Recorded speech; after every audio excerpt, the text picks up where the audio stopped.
Hola, hoy con mi compañera Judy Cuellar y yo, Julia Andrea Lee, les hablaremos sobre la literatura española en el siglo XX, generación del 98, del 27, del 36, literatura contemporánea y vanguardias. La historia de España del siglo XX comienza tras la derrota militar de 1898 a manos de los Estados Unidos, que supone la pérdida de Cuba, Puerto Rico y Filipinas. El desenlace de la guerra, aunque inevitable, era difícilmente aceptable para la mentalidad política de la Restauración, que conservaba el sueño del pasado imperial español. La crisis de identidad que sigue a la derrota inicia un conflicto que duró gran parte del siglo XX, entre los que pretendían recuperar la ideología imperial del pasado y los que veían la necesidad de construir una conciencia nacional desde la perspectiva moderna y liberal de las naciones europeas. Esta tensión se traduce en contrastes formas de gobierno, la monarquía de Alfonso XIII, la dictadura de Primo de Rivera, la república, la dictadura franquista y finalmente la monarquía actual de Juan Carlos I, que se sustenta sobre un sistema democrático parlamentario. Los cambios políticos de la España del siglo XX se corresponden con las transformaciones dramáticas en todas las demás esferas de la vida pública. En lo social y económico, España se caracteriza por el crecimiento tanto demográfico como de nivel adquisitivo. Las ciudades, principalmente Barcelona y Madrid, se convierten en grandes urbes a las que se dirige la masiva emigración campesina en busca del recién inaugurado sector industrial. Son precisamente estas clases proletarias las que impulsan la modernización del país frente a los estamentos dominantes y a la población rural. En lo cultural, los sucesos, cambios políticos y sociales propician una gran diversidad de estéticas, aunque la desigualdad y calidad. El gran número de escritores y artistas surgidos en los primeros 35 años del siglo ha hecho que esta época se denomine la Edad de Plata de la cultura española. Ahora les hablaré sobre los autores de la literatura española en el siglo XX. Entre ellos está Salvador Rueda, Miguel de Unamuno, Ángel Ganivet, Ramón M. del Valle Inclán, Carlos Arniches, Rafael Altamira, Pío Baroja, Antonio Machado, Gabriel Miró, Ramón Pérez de Ayala, Juan Ramón Jiménez, José Ortega y Gasset, Ramón Gómez de la Serna, Federico García Lorca, Rafael Alberti, Francisco Ayala, Carmen Conde, Leopoldo Panero, Luis Rosales, José García Nieto, Antonio Buero Vallejo, Camilo José Cela, Miguel Delibes, Carmen Laforet, José Hierro, Soledad Carrazo, Pablo García Baena, Carlos Pousoño, Ignacio Aldecoa y Ana María Matute. Generación del 98. La generación literaria, conocida como Generación del 98, tuvo como propósito principal elevar a España de su prostración y de su descrédito, ponerla a la par de sus otras naciones de Europa y darle un espíritu, un tono y una dignidad distintos, contribuyendo a la solución de sus problemas.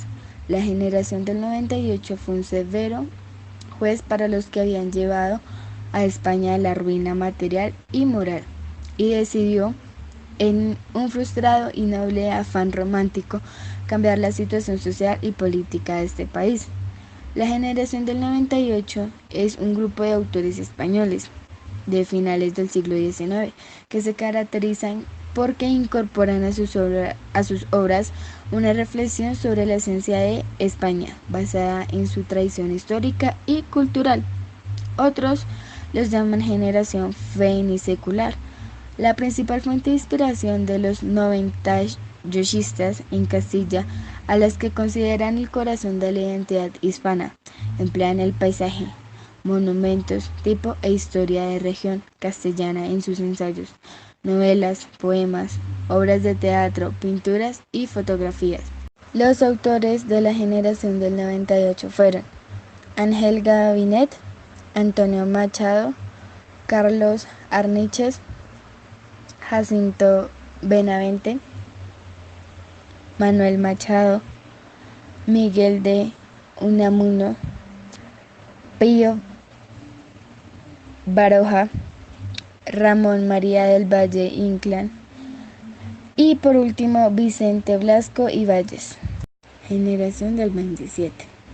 El concepto de generación del 27 se emplea para designar a un grupo de escritores que marcaron un antes y un después de una historia de la literatura española del siglo XX. El origen de esa denominación se remonta al año 1927, cuando muchos de estos grandes literatos se reunieron en el Ateneo de Sevilla para homenajear a Luis de Góngora, uno de los poetas más ilustres del siglo de oro, en el tercer aniversario de su fallecimiento. Los autores de la generación del 27 fueron Alejandro Casona, Dámaso Alonso, Emilio Prados, Enrique Jardiel Poncela, Federico García Lorca, Felipe Alfau, Gerardo Diego, Jorge Guillén, Luis Cernuda Vigón, Manuel Altolaguirre, Max Aup, Miguel Hernández, Miguel Miura Santos, Pedro Salinas, Rafael Alberti, Ramón Sender y por último Vicente Aleixandre. Generación del 36. La generación del 36 es una generación muy breve que se inicia durante la Guerra Civil.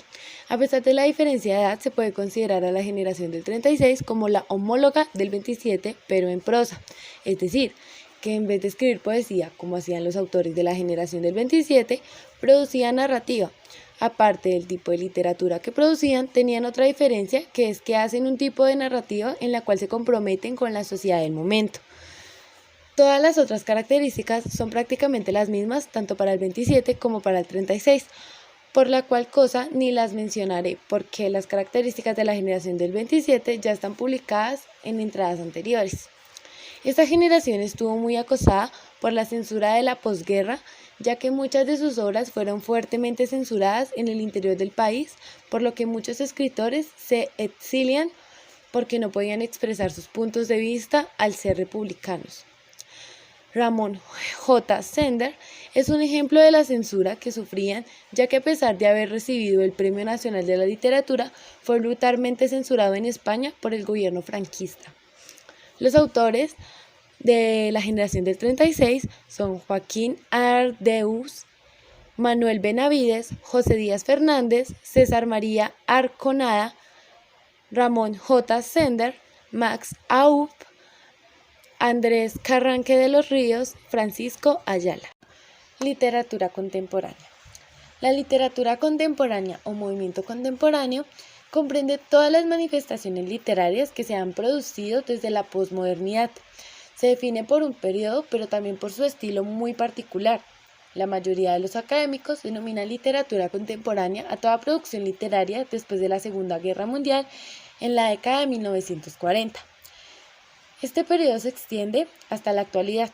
La literatura contemporánea se caracteriza por la fragmentación, narradores poco confiables, pastiche, narración cambiante, presentación no lineal y el juego e incertidumbre en el lenguaje. De igual manera, esta literatura se reconoce por el contenido históricamente posmoderno.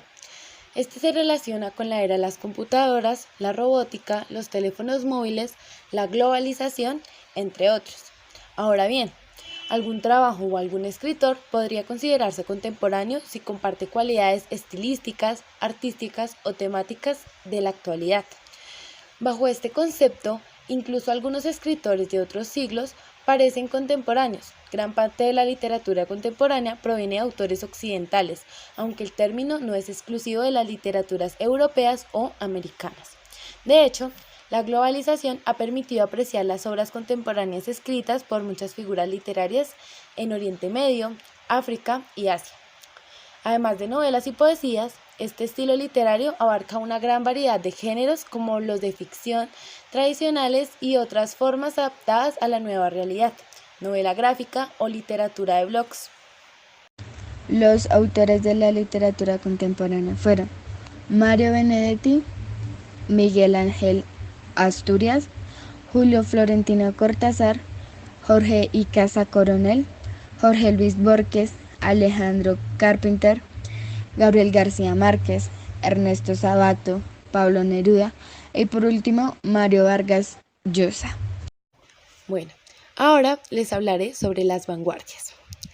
Las vanguardias son una serie de movimientos artísticos: futurismo, cubismo, expresionismo, dadaísmo, surrealismo, etc., que se producen en Europa e Hispanoamérica desde comienzos del siglo XX y que alcanzaron su esplendor a partir de la Primera Guerra Mundial en 1914. El propósito de las vanguardias es renovar radicalmente el arte, la pintura, escultura, música, arquitectura, literatura, etc., rompiendo con la estética anterior, sobre todo con la realista, que buscan las vanguardistas. Una continua experimentación de formas, contenidos, enfoques y técnicas. Liberar el arte de todas las convenciones y principios tradicionales. La provocación en muchos casos contra las normas sociales establecidas. Ahora les hablaré sobre las vanguardias en España. El iniciador de las vanguardias en España es Ramón Gómez de la Serna, quien en 1909 dio a conocer el futurismo en la revista Prometeo. A partir de 1918 comenzaron otros movimientos vanguardistas que son el creacionismo y el ultraísmo.